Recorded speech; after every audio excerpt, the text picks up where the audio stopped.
Cricket जगत की सबसे बड़ी खबर यह है, जो मैंने आपको दोपहर को भी बताई थी, आईसीसी बोर्ड की मीटिंग में बांग्लादेश की डिमांड्स को रिजेक्ट कर दिया गया है। बांग्लादेश को जो है एक दिन का अल्टीमेटम मिला हुआ है और अब ये शायद इसको आप कह सकते हो कि फाइनल अल्टीमेटम है, क्योंकि पहले बहुत सारी बातें हुई और हम ये भी देख रहे थे भाई कि हमने बात भी रखी थी कि आईसीसी ने अपना स्टांस बड़ा सॉफ्ट भी रखा बांग्लादेश की तरफ, लेकिन अब फाइनल डिसीजन ये आ गया है कि मीटिंग में ये फैसला हो गया है। आईसीसी ने बांग्लादेश की दरख्वास्त या उनका मुतालबा मानने से इनकार कर दिया है। बांग्लादेश ने जो ये कहा था कि वो इस T20 वर्ल्ड कप के लिए, जो कि आइंदा माह से शुरू हो रहा है, जिसकी मेज़बानी कर रहे हैं श्रीलंका और इंडिया, बांग्लादेश ने कहा था कि वो भारत का सफ़र नहीं करना चाहते हैं और उनके खिलाड़ियों को वहाँ पर सिक्योरिटी कंसर्न्स हैं, सिक्योरिटी के हवाले से ख़दशात लाहक हैं और इस बुनियाद पर बांग्लादेश का ये मुतालबा था आईसीसी से कि उनके मैचेस को तब्दील किया जाए श्रीलंका में। इस मुद्दे के ऊपर जो आईसीसी बोर्ड मीटिंग बैठी थी उसमें 2 वोट मिले हैं, यानी पाकिस्तान और बांग्लादेश दोवां दा वोट एक दूजे ਨੂੰ बस ते किसी होर ने वोट नहीं पाया। ये बड़ा अनफॉर्चुनेट है, मतलब दोनों की डिप्लोमेटिकली ये मैं कहूँगा कि कहाँ पे खड़े हैं हम। आईसीसी बोर्ड बैठा था, बांग्लादेश की डिमांड थी कि वर्ल्ड कप वो श्रीलंका में खेलेंगे, वो इंडिया नहीं आएंगे, नहीं तो वर्ल्ड कप बॉयकॉट कर देंगे। 14-2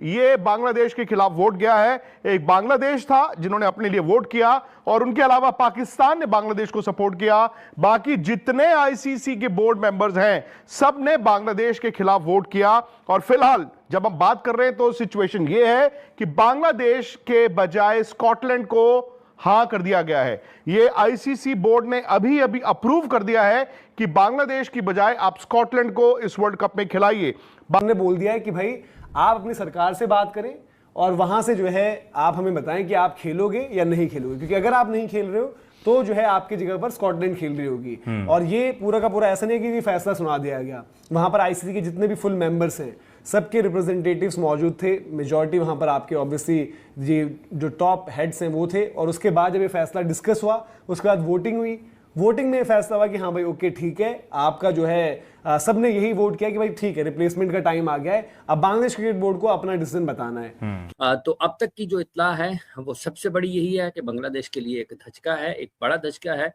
कि आईसीसी ने आज बोर्ड मीटिंग में उनकी तरफ से जो मुतालबा रखा गया था उसको उन्होंने रद्द कर दिया है और रद्द करने के साथ साथ उन्होंने बांग्लादेश क्रिकेट बोर्ड को 24 घंटे का ये वक्त भी दिया है, यानी कि एक दिन का मजीद वक्त दिया है कि बांग्लादेश क्रिकेट बोर्ड इस बारे में सोच विचार करे, अपनी हुकूमत से बातचीत करे और उसके बाद फिर आईसीसी को आगाह करे कि अगर बांग्लादेश क्रिकेट बोर्ड अपनी टीम भारत इस वर्ल्ड कप के लिए नहीं भेजता है तो फिर भारत में होने वाले इस वर्ल्ड कप में, जिसकी मेजबानी श्रीलंका के पास भी है, किसी मुतबादिल टीम को शामिल कर लिया जाएगा। पूरी दुनिया के अंदर आज देखें ना, जो यूएस है वो पूरी दुनिया को धमका रहा है, काम कर रहा है, बट वो डिप्लोमेटिकली भी चल रहा है। ठीक है, किसी को थपकी देके चलता है, किसी के साथ अड़फस करके चलता है, बट बांग्लादेश ने सिर्फ क्या पाकिस्तान के साथ ही बात की थी? जो बाकी 12 मुल्क हैं जिन्होंने, वो डमी तो नहीं बैठे होंगे ना, उनको भी तो पता होगा ना कि यार यहाँ पे क्रिकेट चल रही है, कि जो अनाउंस्ड स्केड्यूल था उसको आप कह रहे हैं कि हमारा शफल किया जाए। डिप्लोमेटिकली तो वो जीरो थे, वहां पे तो उनको कुछ करना चाहिए था ना। इतने बांग्लादेश क्रिकेट बोर्ड के नुमाइंदा जो वहां पर आए थे उनको यह बता दिया गया है ये आईसीसी बोर्ड का आखिरी फैसला है, इसके बाद यह फैसला बदला नहीं जा सकता। तो बांग्लादेश क्रिकेट बोर्ड ने यह कहा कि इस फैसले को लेकर हम अपनी सरकार के पास जाएंगे। उनको 24 घंटे का वक्त दिया गया है, बांग्लादेश क्रिकेट बोर्ड को 24 घंटे का वक्त दिया गया है। यह कहा गया है कि आप अपनी सरकार से बात कर लें, हमारा जो फैसला है वो नहीं बदलेगा। यह आईसीसी बोर्ड का फैसला है, वोटिंग में गया 14-2, ये बांग्लादेश के खिलाफ गया है वोट। और अगर अभी भी आपकी सरकार ये कहती है कि आप वर्ल्ड कप में नहीं आएंगे तो हम आपकी बजाय स्कॉटलैंड को इसमें डाल देंगे। वो एक पेड़ होता है मनोज, जो कहते हैं ना बारिश होती है, आई थिंक यूकलिप्टस का पेड़ होता है, वो झुकता नहीं है बिल्कुल। वो बारिश हो, तूफान चलता है, बिल्कुल झुकता नहीं है, कई बार उखड़ के गिर जाता है। तो अब प्रॉब्लम ये है कि बांग्लादेश ने आई थिंक पिछले 20-30 दिन से, क्योंकि हम लोग इस मुद्दे पे लगातार नजर बना के रख रहे हैं, एक एक चीज पर अपडेट देख रहे हैं, पढ़ रहे हैं, एक एक छोटी छोटी बारीकियों पे ध्यान दे रहे हैं, पर उन सारी बारीकियों के बीच में एक चीज था कि बांग्लादेश ने अपना पैर ऐसे रख लिया कि भाई हम हिलाएगा नहीं, हम पैर हिलाएगा नहीं, हम अड़के बैठे। देखो स्टार्ट में लगा ठीक है थोड़ी चीजें, बट जब आईसीसी आपको इतनी विनम्रता से आपके पास जा रहा है, इतनी चीजें बात कर रहा है, आपके पास स्पेशल फ्लाइट से बंदे जा रहे हैं, सारी चीज अरेंजमेंट हो रही है, पर आप अगर अड़ गए हो और आपने अब 24 घंटे मांग लिए, और देखो सबसे बड़ी बात है अल्टीमेटम, सबसे बड़ी बात तो ये साफ बोल दिया आना है आओ, वरना आ कौन रहा है, स्कॉटलैंड आ रहा है। तो ये साफ शेख भाई जब हम बात कर रहे होते हैं ना कि बीसीसीआई आईसीसी मतलब एक ही बात है और बीसीसीआई बहुत तगड़ा है, तो उसका मतलब यही था कि वो जब मामला वोटिंग पे आएगा, फर्ज किया तो कोई चक्कर नहीं है कि आप कहीं पे भी खड़े हों। अभी पिछली वीडियो में हमने ये जिक्र किया है, पिछली वीडियो में एग्जैक्टली आईसीसी ने झंडी करा दी है,